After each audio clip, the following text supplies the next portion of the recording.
I serve on a board that has two board members who seem to be in a romantic relationship, but have not shared the news publicly yet. Is there any reason or cause for concern from a governance standpoint? No, I don't think so. Not from a governance standpoint. I mean, other than it's just gross. Just in general. Andy. Maybe these people have fallen in love and the board brought them together. Oh, where is your romantic side? Staring into each other's living rooms during interminable board calls when there's nothing else to think about. Yeah, maybe. Yeah.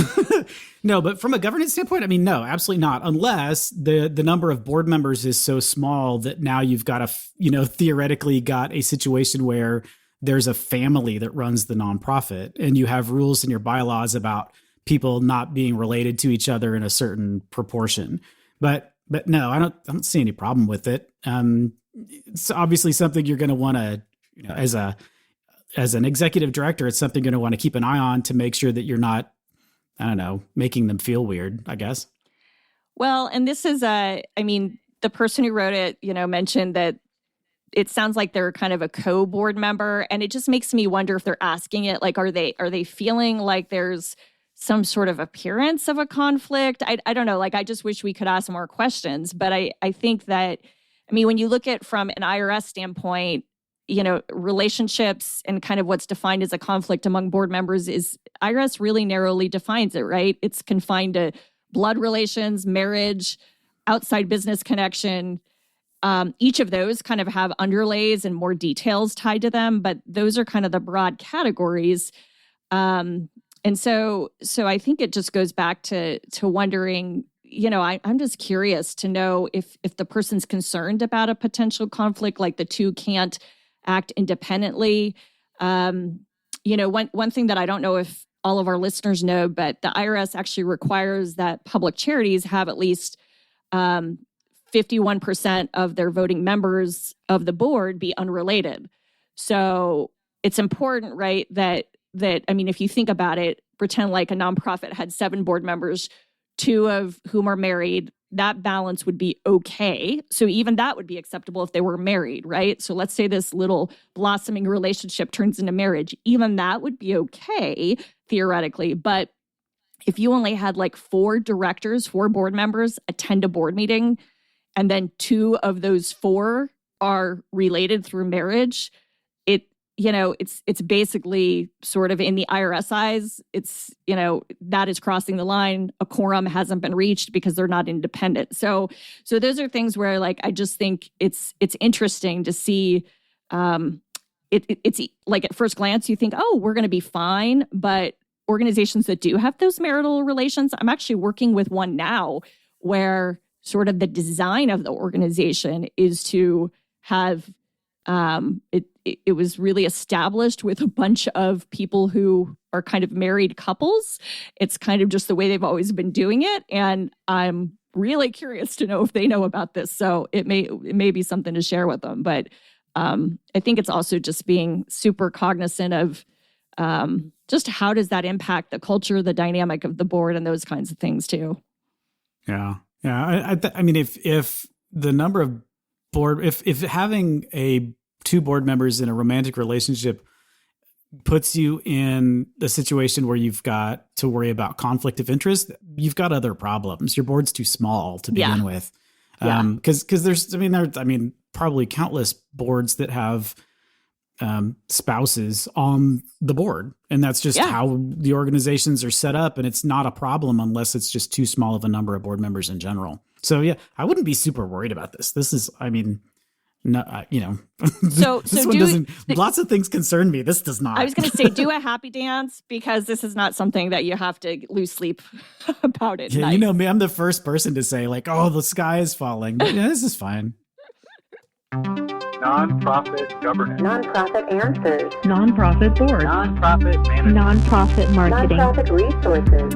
The Alliance for Nevada Nonprofits presents Nonprofit Everything, the podcast about everything nonprofit, with your host, Andy Shurick and Stacey Wedding. Welcome, everybody, to another episode of Nonprofit Everything. I'm Andy Shurick. here with my fantastic co-host, Stacey Wedding, and we're here to answer some nonprofit-related questions for you. We do this every 2 weeks. The way it works is you send us questions via whatever means you send questions nowadays, through wires, through phone lines, through bothering us in the grocery store. It doesn't matter. As long as they get to us, we will write them down and we will try to answer them. If we can't do it, we'll bring in a guest expert who does usually a much better job than we do. Which is nice. They to always rely do. on that expertise. Yes, Exactly. they're actually the experts. So we just pretend to be. Are. We just talk. We just have a podcast. That's our our authority is from the fact that we can do a podcast just like anybody else can. So that's how this works. Go ahead and send us questions. We'll answer them. And with that, we'll jump right in.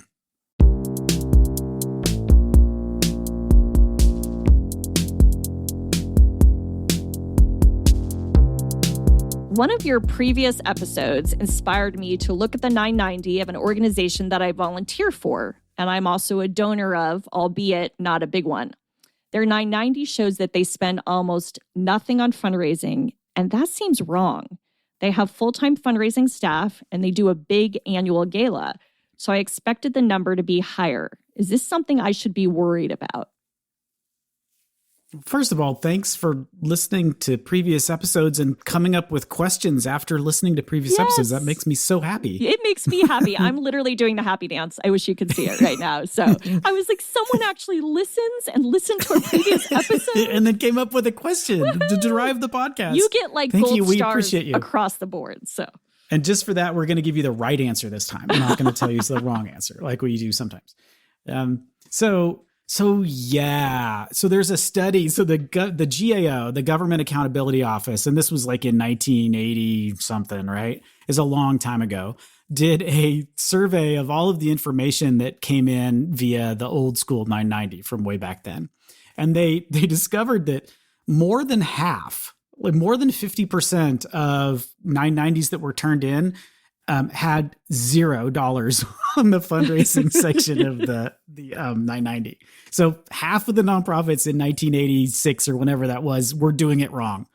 In the meantime, so they've modified the 990 to make it like there are a couple of more questions that there's some check boxes that are supposed to remind you that you shouldn't have zeros in the fundraising bucket. But you still see a large number of nonprofits have zero in that fundraising bucket. One of the things that some other studies have shown is that, and these are more recently, that if you've got an outside accounting firm doing your 990 for you, or you've got an auditor, so if you get your financial statements audited, you're much more likely to have accurate information in the fundraising section of the statement of functional expenses portion of the 990. But the challenge is there's almost no punishment for doing it wrong. So the IRS, and we've said this before, the IRS doesn't have like nonprofits are such a small fish when it comes to collecting tax revenue. They're really going after people that are doing things completely wrong so that when the fines come in, that the fines are massive.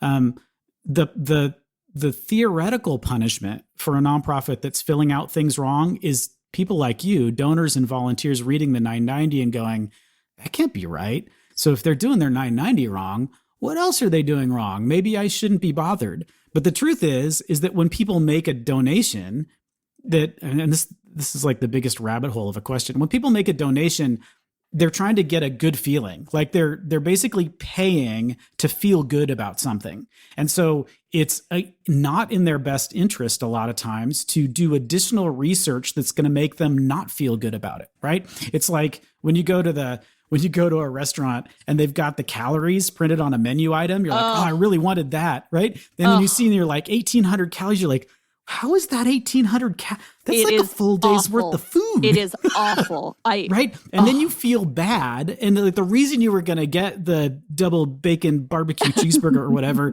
is because it's going to make you happy. And now getting it's going to make you sad. So that information has now like cramped your style. I'm sorry, but that is a great analogy. That's why they pay us so much to do the podcast. So that's the exact same position that donors are put in when they're seeking out information. So that's not to say that foundations, grantors, people that are actually have some rigor behind what they're giving you, they will look at those kinds of things. And if they see a 0, that's a red flag. They're like, not this organization. They can't fill out a 990 properly. I know I'll do that. Okay. Okay. I need to interject for a minute. Go, Stacey. Andy, go. because I am just, my head's exploding right now. So yes, they will see that it has a 0, but let's talk about the vicious cycle here. Okay. So we know that the majority of nonprofits underreport, right? The fundraising and overhead on their tax forms. And we know that, right? There's studies, there's research. There was also a great study by Urban Institute in 2004 and the Center of Philanthropy at Indiana University that basically sort of just affirm everything you're saying. But, okay, so we got the majority that are underreporting these kinds of expenses. But let's talk about where that stems from, okay? Because I do want to give nonprofits a little bit of slack here. Like, we've got funders and donors who have these crazy, unrealistic expectations about overhead and how low your overhead should be, right? And so they reward organizations with the leanest overhead. And so they skew their funding towards, programmatic activities, but also organizations that have low overhead. So then that feeds this cycle, right? This vicious cycle that nonprofits are feeling like this need to kind of conform to get the funding.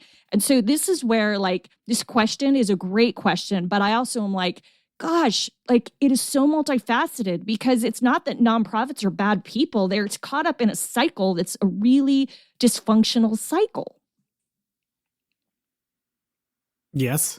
I'm waiting for the solution. I don't know. I just am on a rant. I just got so wound up when I read this question, right? Because, and thank you to who wrote it. And thank you for looking at the 990. And you know what? I would probably do the same thing, but then I would have to take a step back and say, okay, I don't know. Maybe I need to ask some more questions.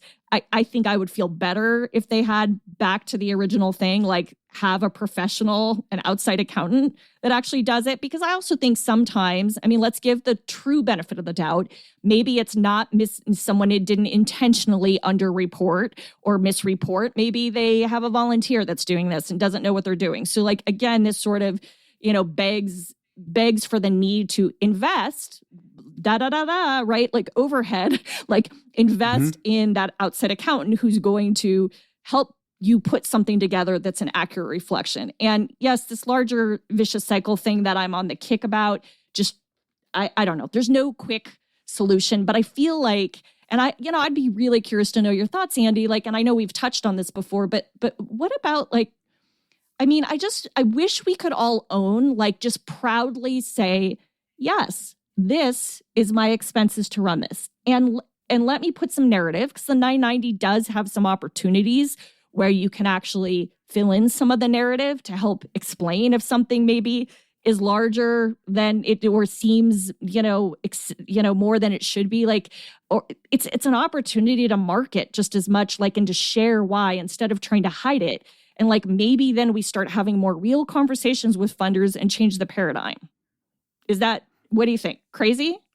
No, I think that's a beautiful dream. I know. That's a beautiful I have dream. a dream. Here we actually have there's actually some real data that explains how bad this problem is. So before Guidestar, which is now Candid, before they existed, there was no access to 990s without going through the National Center of Charitable Statistics and asking them can you please pull these files for me? 990s were effectively hidden.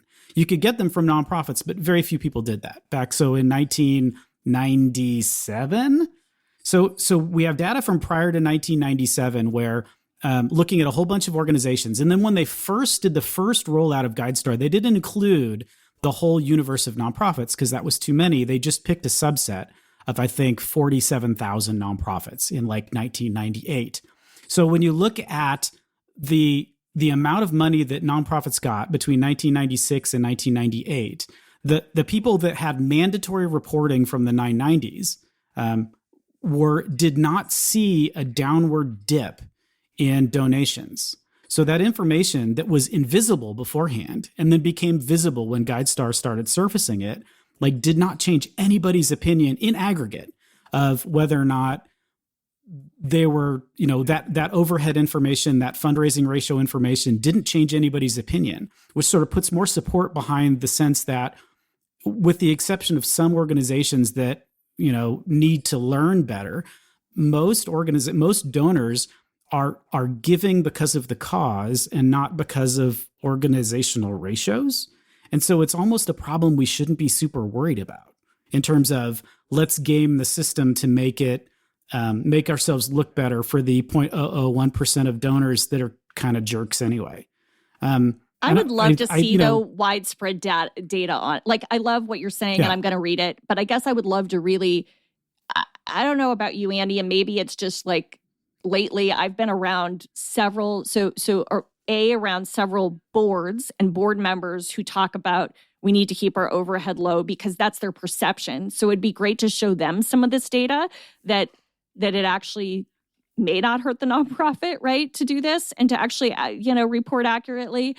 Not that any board's ever going to admit that it's not reported accurately, but you get what I'm saying. And so it's kind of like having these honest conversations, because I do think some of this is also driven by board members and people who have the perception that this is an issue.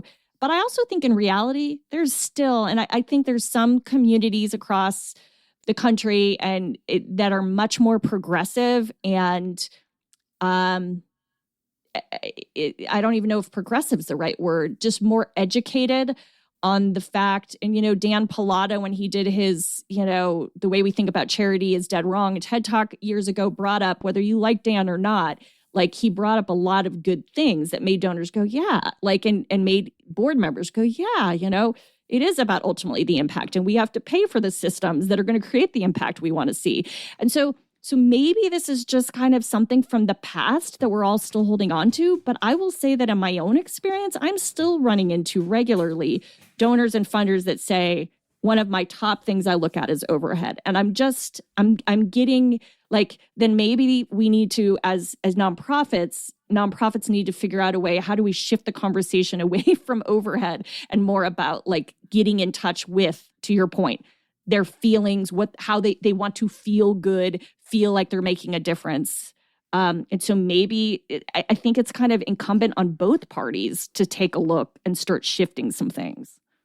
Yeah. Well, so from the nonprofit perspective, I agree. I mean, there still are people that talk about that, but and the easy rejoinder to someone who comes and says, if you ever have the opportunity, especially, it's even better if you're not trying to convince them that you're the people to donate to, if you're talking to them in general. One of the easiest ways to convince someone who thinks overhead is important is to remind them that output is not a function of the overhead calculation. When you talk about total revenue for an organization, and then you use a division problem to figure out how much of it is overhead, or how much of it is administrative, and how much of it is fundraising, if that has zero to do with output of the organization. Like not even in a technical sense, like there's no variable for output in that equation. And so what they're really complaining about is an accounting fraction, which means nothing. And so the fact that the output piece is not even involved means you're talking about something that has no value. There's no information in that thing that you're trying to use as your differentiator between your two organizations or multiple organizations. That's not part of it. So from the nonprofit's perspective, we need to start talking about output. And we do all the time. We talk about how many people we serve. We talk about like what the purpose of our organization is and why it exists and why it's so important, and make that the focus of it. And if someone's going to talk about overhead ratio, you just have to remind them, like, that has nothing to do with output. Like, are we trying to solve a problem, or are we trying to come up with efficient accounting ratios? It's a completely different domain. And smart people will get that. And I think the people that lean on overhead ratio to make decisions are people who weren't going to give to you. I mean, my opinion, totally. But people weren't going to give to you anyway, or are just coming up with a convenient excuse to not sound like they're Grinch, right? That they're like, I'm still a good person. I'm just cheap or whatever it is. That's what they're really saying. I think it's, yeah. And I know this is turning into a bit of a therapy session for me. So thank you for that, because I know I'm on a rant and not providing any real solutions. So thank you, Andy, for providing those solutions. I'm very aware of the mental state I'm in. I will also, full disclosure though, right now, I am neck deep in reviewing grant proposals for one of my funder clients. And one of the things that I keep looking at in these proposals is this overhead percentage, that's outlined. And, there's a question on the grant, that talks about, right, which that alone should have been changed, right? And so if I can try to move the dial on it, I will, folks, I promise. But anyways, but I'm looking and I'm seeing things like, 1%, like our administration is 1%. And I'm like, no, I'm actually going to mark you less, because if you are 1%, you're either lying through your teeth to me, or just that's ridiculous, right? On 100 levels, so anyways, I think I'm hot-headed about it right now, just because I just want to see, to your point, how do we change the dialogue? And I think it takes all of us. And I do think, and I know I'm going to have nonprofits shooting daggers at me for saying this, but I also think sometimes nonprofits, we're perpetuating the problem because, again, we feel this need to conform to this sort of antiquated thought about overhead, but we're perpetuating a problem by saying this percent of, of every dollar, right, is going to the actual cause. And I don't know if that is healthy messaging. I think that is creating this donor mindset. So I think we both have to kind of take a look in the mirror, funders and nonprofits. And shift that paradigm. As long as output is not a component of the overhead ratio, it's a meaningless ratio. Right. It's a completely meaningless ratio. Great point. And nonprofits I don't ever want to see your statement of functional expenses shown as a pie chart in your annual report. Put in another picture of a kid holding an apple or something, anything else, a puppy. It doesn't matter, anything else except for a pie chart that has management in general, fundraising, and program shown out in a 3-color pie chart. Yeah. Please stop doing that. It's meaningless information. Nobody wants it. And especially the $1 equals what? Again, it's the exact same thing. Yep. That's not a unit of output. That is just talking about your donation efficiency ratio, which is completely meaningless, especially when it's compared across industries. I mean, when you look at just the technical definition of the overhead ratio, if you're going to do it right, you have to have an industry-specific factor in it, which means that you can only compare giant food banks to giant food banks that live in the exact same metro area with the same amount of food insecurity, with the same amount of access to wealth. That's the only time that a ratio is actually going to be directly comparable. Any other thing, the error bars on efficiency ratios are so wide, it has no meaning at all, none whatsoever. And so I get that we have to be fixated on it. I get it that there's pressure from people that are filling out forms to make things look as rosy as possible. I think in this instance, 0 is the wrong answer because it means you're doing the math wrong. But also, my what I would want to give, the organization that I would want to give to is the one that's honest, the one that's actually understands how the situation works, is providing the numbers accurately, filling out the form completely. That's how I read 990s. I read 990s and I check it to see does this person know how to fill out a 990? That's my question. Yeah. The answers in it, the actual ratios and the numbers, I don't really care. It's are you a good enough nonprofit? Or do you know how to do this job well enough to fill this form out properly? Is the bar that I'm looking at, not is it 0.12 or 0.17? Mm-hmm. And I do want to do a final, because I feel like I've been bagging on everybody. So I'm sorry, funders. I'm sorry, donors. I'm sorry, nonprofits. And now I'm not that sorry about what I'm going to say about the IRS. But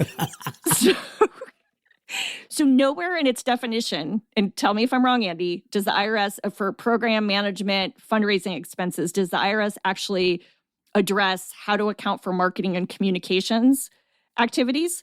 So the other thing I would say is, as a result, I see a lot of organizations, they allocate marketing and communications to programs because of this fear that we're talking about, when in most cases, the marketing and communications, the majority of cases, right, it really is much more about it's marketing to donors. It's trying to get more donors, right? So the IRS is broken too. So we're all in this, we're all a little broken and dysfunctional.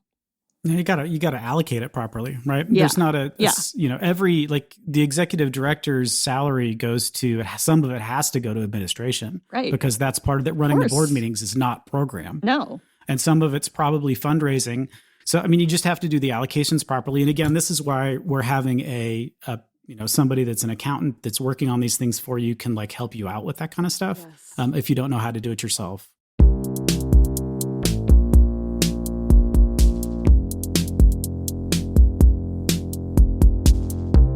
Spring is in the air, and so are my allergies. But Yes. Did I make you laugh?